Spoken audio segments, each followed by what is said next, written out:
back to selling up and buying a chateau. Well, we're very excited. As you may have seen in the intro, we were looking to book flights, so now we've booked flights. And we're going back to France! And anyone who knows me knows if I have an orange folder, it's getting serious. So inside is all of the things to look out for. I'm not a big detail person, but it's pretty exciting because we're going to try and book as many potential chateaus to go through as we can. And we'll be there for about 10 days, so that'll give us a good opportunity to do two things: look at chateaus and obviously catch up with some of our friends that we made last time. And of course this time it won't be as wide and it won't be as varied, it'll be smaller and more condensed. So hopefully we can get a look at some that are really good.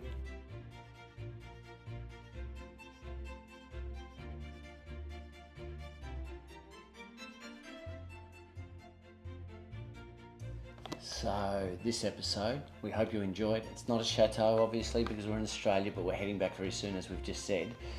But you'll find what we're doing on the farm we want to replicate when we eventually buy a place in France. Today I'm baking a cake for bread, and I wanted to show you something, and I wanted to ask you a question. Have you ever thought about where your fruit is coming from? Your fruits that you put on your breakfast toast in the morning, the fruits that you're using for baking a cake. We're talking to Kris today, has a lot of knowledge, and I can't wait to introduce you to him. And I want to show you a micro universe here at our farm. And it's not about the chateaus, but this is probably the smallest chateau with the most busiest creatures inside. And a queen lives in there. A few eucalyptus leaves in just because I think they smell real nice. What are you doing there? Oh yeah, so we need a smoker fuel. We need to smoke the bees to keep them calm. And so we're gathering our smoker fuel here. Pine needles are a popular choice. It calms them down, and I've asked like PhD bee experts, and they don't know exactly why.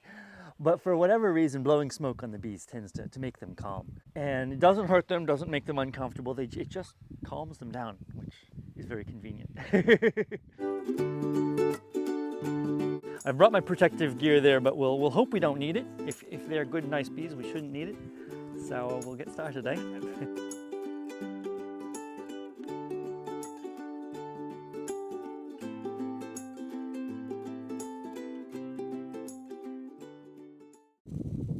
We might be getting somewhere.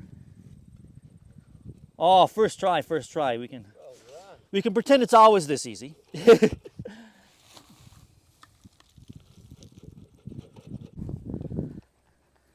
All right, so yeah, as I said, this doesn't really bother them, it just makes them calm.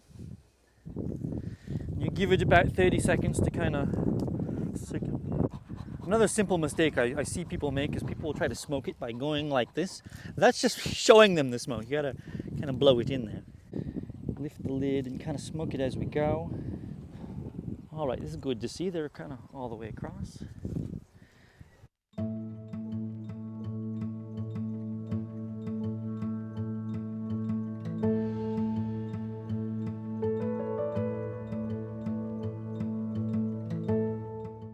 Just the first look is just visually what I'm seeing here, which so there's bees in it, and there's bees kind of occupying they start in kind of a circular area, so they're kind of occupying a circle in here, which is very good.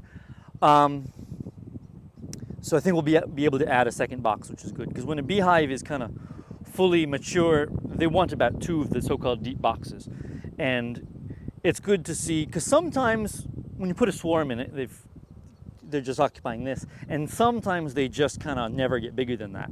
But this is definitely expanded to several times bigger than what we first put in there, and so they're clearly doing well here, which is obviously a good thing, what we want to see. So yes, that was the first visual thing, and now what I'm doing is I started on the unoccupied side, and I'm looking at it frame by frame just to see what's going on, and kind of get a whole picture of what's going on with the hives. In the middle, we'll expect to see what we call brood, which is larva.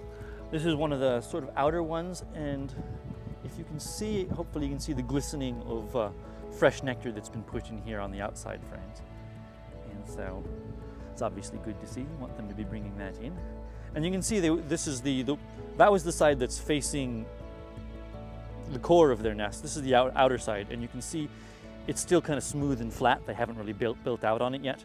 If the nectar was coming in very much like in the last few hours, it would be dripping out. There were a few drips that came out.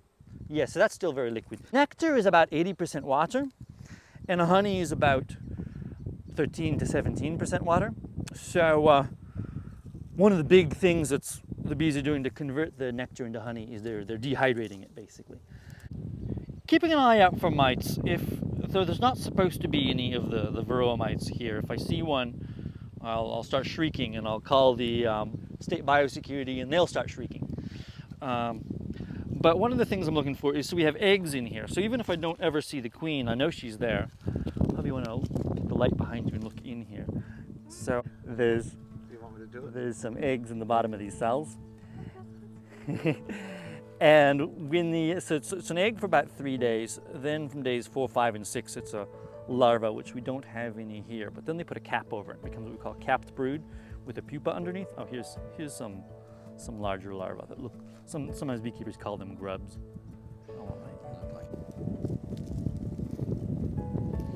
So here we have a lot more of the brood I was talking about.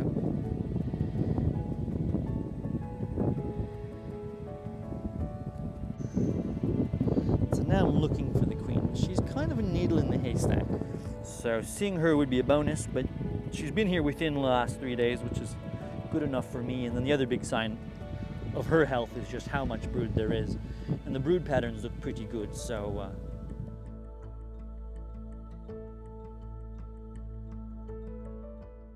back in California, sometimes, probably we've all been replaced by CGI now, but back in California they need someone to handle bees for movie productions sometimes.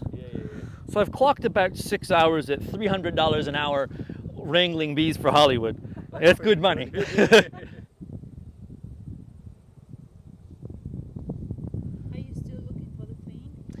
Yeah, and like I said, if I was just in a hurry doing an inspection just because I'm maintaining these hives, I probably wouldn't be looking for her right now, because I've already kind of gleaned all I need to know about the health of this hive, which is that it's good and healthy. Oh, here she is. Here she is. I was about to give up. Oh, I should have brought my... Oh, she was right there, but now she's disappeared to the other side. Queens like to do this. They'll flip-flop back and forth. They seem to know which side we're looking at, and they will... Oh, there she is, by my thumb, Yeah. If I had a queen marking pen, we could put a nice green dot on her back. But, yeah, but as usual, caught out with my queen marking pen. But still, there she is, there she is. It always makes me smile to see the queen. They're always so cute. There you go.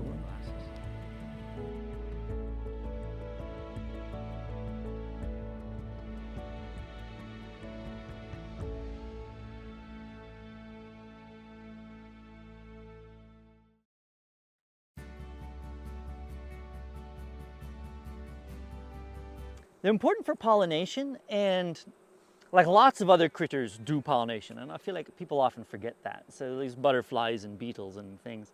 But the thing is, honeybees are the only thing that can really be managed. There's a few other bees that you can kind of, like bumblebees, they'll put in greenhouses. But you can't really manage them on the scale as of honeybees.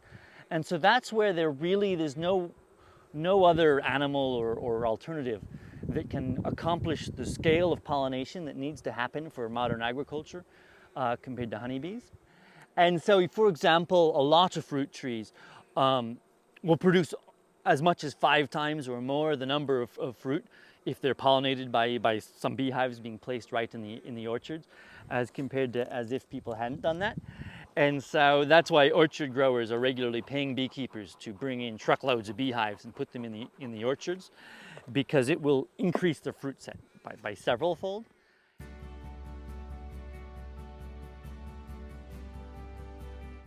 People often ask how a bee colony works, and people often assume the queen's in there giving orders. But I think the most interesting thing about a beehive actually is that the queen is not giving anyone orders. Really, no one is. And so a beehive is a complex economy where they're bringing in several inputs. They're bringing in nectar, water, pollen, tree resin to make propolis bee glue. And there's somewhere around 23 to 25 different individual jobs being done by bees, and they're producing several outputs. They're producing honey, propolis, beeswax, new bees, obviously. And so it's a complex economy. You can really look at it that way. And they don't have currency to regulate through capitalism. They don't have a command economy with the queen giving orders. The way it runs is individual bees making individual decisions.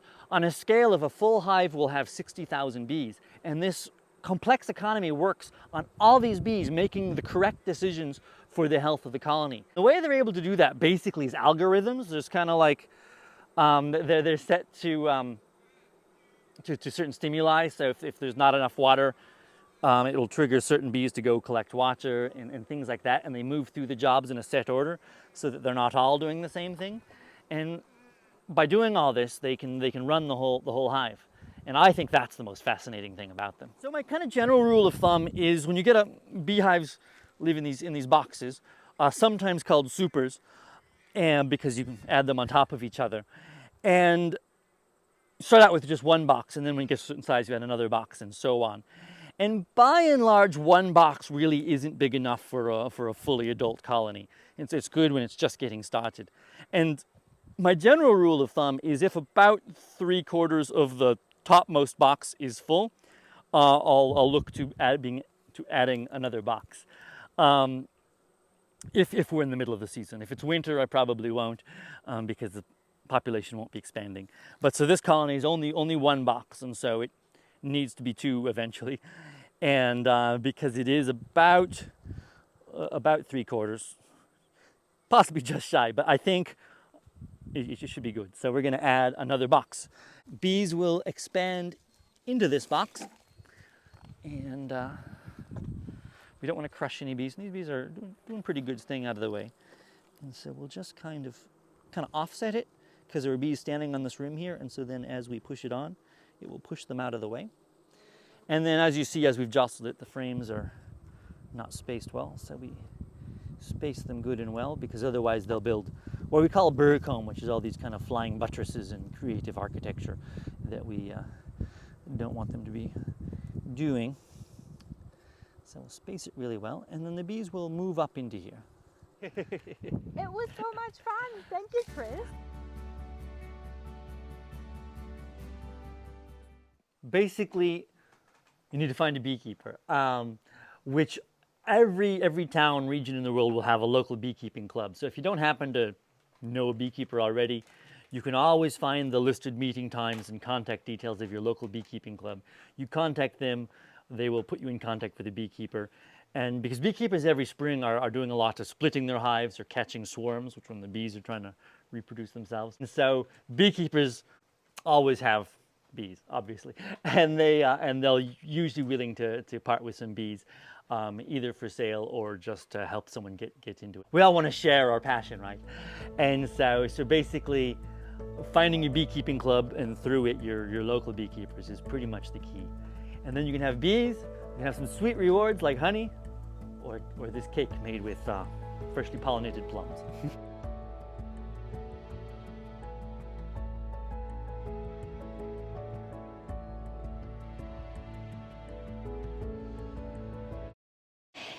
It wouldn't be only for you, but it would be really a big support for the environment, for the pollination, for the bees, for the fruit trees, for everything. And I'm very excited. After you listen to Chris, you definitely know that this is a big thing. And he's so much into bees, and he made me feel the same.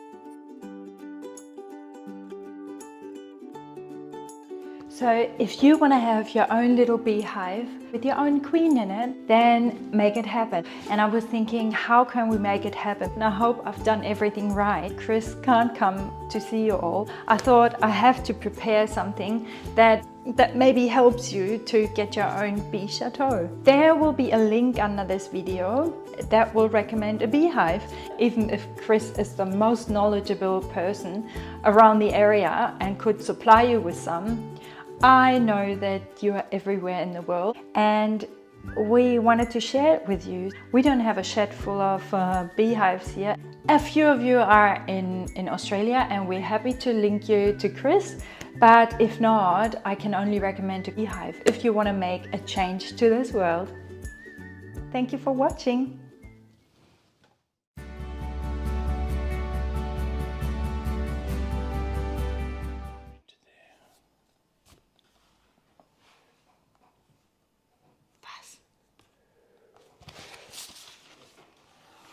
You can see here the areas we're going to. You could take a photo of that and drop it in.